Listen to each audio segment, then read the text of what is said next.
जब जिब्राइल फरिश्ता मरियम को यीशु की पैदाइश की बशारत देकर उसके पास से चला गया तो मरियम उठी और अपनी रिश्तेदार अलिशबा से मिलने के लिए रवाना हुई। वो पहाड़ी मुल्क यहूदिया के एक शहर में गई। मरियम जकरिया के घर में दाखिल हुई और अलिशबा को सलाम किया। जैसे ही अलिशबा ने मरियम की आवाज़ सुनी, बच्चा उसके रहम में खुशी से उछल पड़ा।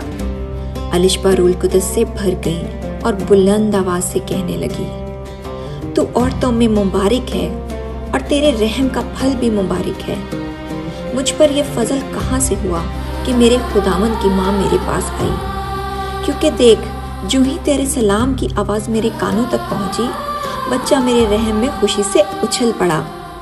और मुबारक है वो जो ईमान लाई, क्योंकि जो बातें खुदावंद की तरफ से उससे कही गई हैं वो पूरी होंगी। फिर मरियम ने खुदावंद की तारीफ की और दोनों औरतें गले मिलीं।